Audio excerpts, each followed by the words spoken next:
সিঁড়ি আসলে কি? উত্তরণের পথ নাকি অন্য কিছু? প্রতিটা ধাপে দাঁড়িয়ে থাকা মানুষ পরের ধাপে পৌঁছানোর চেষ্টা করে, সাফল্য হোক কিংবা মুক্তি। ওই সিঁড়ি তাদের ঠিক পৌঁছে দেয় লক্ষ্যে। পৃথাও কি তেমনই একটা সিঁড়ি বেছে নেবে? নিজের লক্ষ্যে পৌঁছতে পারবে সে? পৃথা বলে চলল, তোদের মনে আছে কিনা জানি না, একটা লম্বা সিঁড়ি বোরা কেভসের মাথা পর্যন্ত উঠে যায়। গুহার ফাটলগুলো দিয়ে আলো এসে না পড়লে ওই সিঁড়ি খুঁজে পাওয়াই কঠিন। সিঁড়িগুলো রেলিং দিয়ে ঘেরা, খুব সাবধানে চলাফেরা করতে হয়, একটু অসাবধান হলেই দুর্ঘটনা।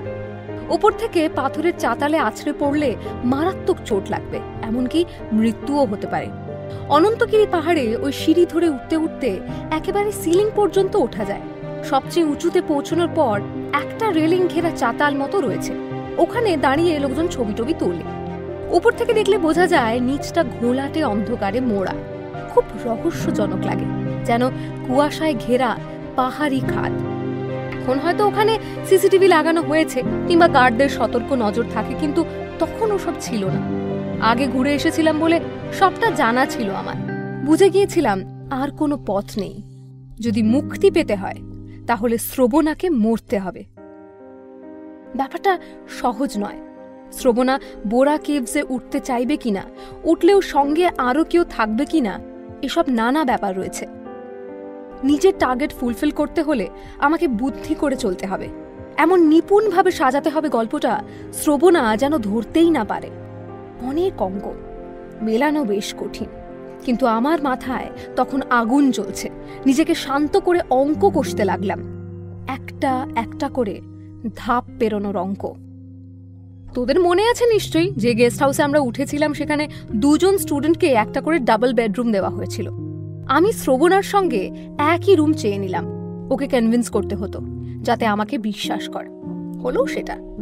প্রথম রাতেই ও আমাকে বলল, তোকে প্রথম দিন বলেছিলাম না আমাদের সম্পর্কের মধ্যে একটা প্লেটনিক ব্যাপার আছে? পৃথা, তোকে তোকে আমি ভালোবেসে ফেলেছি। সারাটা জীবন আমার সঙ্গে থাকবি?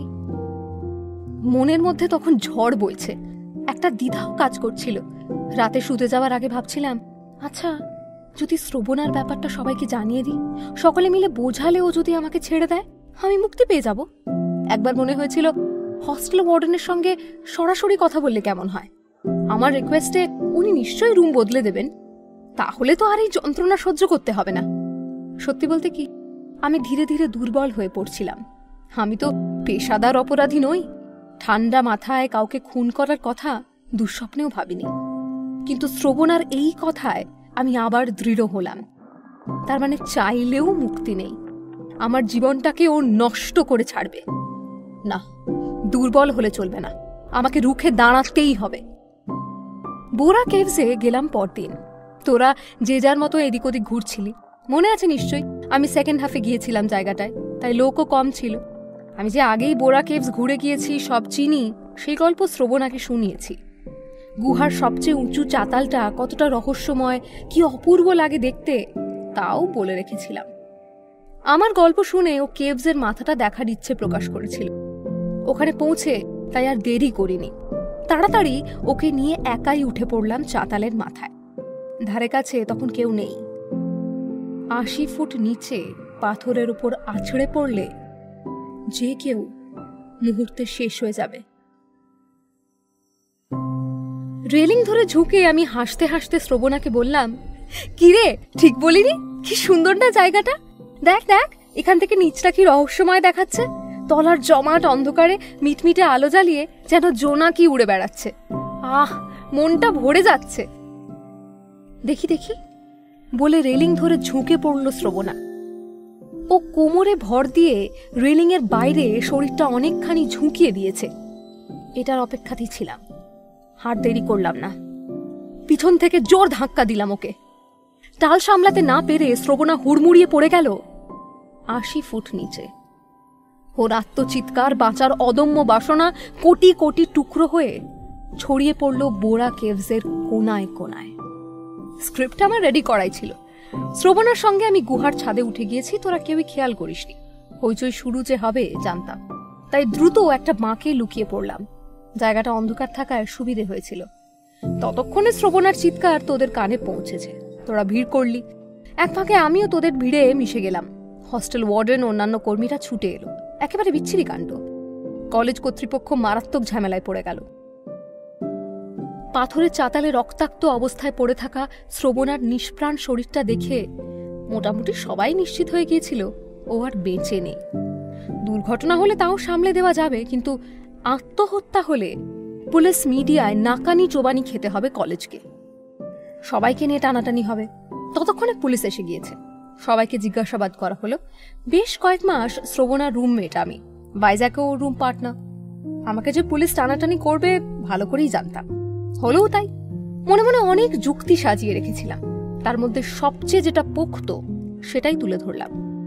আমাদের 3rd সেমিস্টারের রেজাল্ট বেরোনোর সপ্তাহখানেক পরই ভাইজ্যাক বেড়াতে নিয়ে যাওয়া হয়েছিল। শ্রবণার রেজাল্টটা বেশ খারাপ হয়েছিল, সেটাই বললাম। পুলিশকে বয়ান দেওয়ার সময় বললাম, ও আমার রুমমেট ছিল বলে ভালো করে জানি। রেজাল্টটা খারাপ হওয়ায় ও ভীষণ ভেঙে পড়েছিল। রাতে ঘুমোতো না। শ্রবণা ভীষণ ডিপ্রেস ছিল। গতকাল রাতেও কান্নাকাটি করেছে। ওকে আগলে রাখার, চোখে চোখে রাখার চেষ্টা করেছিলাম। কেভসে অন্য বন্ধুদের সঙ্গে ঘুরতে ঘুরতে তাই আর খেয়ালই করিনি ও কখন উপরে চলে গিয়েছে। বয়ান, জেরা এসবের পর শ্রবণার মৃত্যুকে পুলিশ তো সুইসাইড বলেই ধরে নিল। Case closed. আমার যে খারাপ লাগেনি তা নয়, কিন্তু ও যা করছিল তাতে ব্যাপারটা মন থেকে মেনে নিতে পারছিলাম না। ভয় ভয় থাকতাম। অনেক তো বুঝিয়েছিলাম ওকে, রুম ছাড়ার হুমকিও দিয়েছি, কিন্তু ও জানতো যে আমার মতো দুর্বল মেয়ে কখনো মেজর স্টেপ নেবে না, অন্যের কাছে মুখও খুলবে না। সেটাকেই অস্ত্র করে দিনের পর দিন আমাকে শেষ করে দিচ্ছিল শ্রবণা। ওকে যদি শেষ না করতাম তাহলে আমাকেই আত্মহত্যা করতে হতো।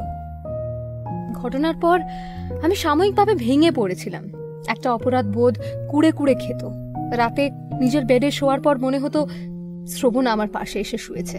ডিপ্রেশনে চলে যাচ্ছিলাম। তোদের নিশ্চয়ই মনে আছে, মাসখানেকের জন্য আমি বাড়ি চলে গিয়েছিলাম। আসলে আমি পালিয়ে গিয়েছিলাম। তোদের সবটা খুলে বলতে পারতাম ওই সময়, পারিনি। বিশ্বাস কর, চেষ্টা করেও পারিনি। সেই সঙ্গে আর একটা ব্যাপার কাজ করছিল। পুলিশ ইনভেস্টিগেশন বন্ধ করেছে ঠিকই, কিন্তু সেটা শুরু করতে কতক্ষণ? আমি শ্রবণার রুমমেট ছিলাম, সেটা পুলিশ খুব ভালো করে জানতো। আমার মধ্যে কোনো বদল দেখলে ওরা নতুন করে কেস ওপেন করবে না, তার গ্যারান্টি কোথায়? একটা ভুল আমাকে চরম পথে এগিয়ে দিয়েছে, আর একটা ভুল আমার জীবনটাও কেড়ে নিতে পারে। কিন্তু আমার কি দোষ? আমি তো কারো কোনো ক্ষতি করিনি। যে করেছে তারই এই পৃথিবী থেকে সরে যাওয়া উচিত, তাই না?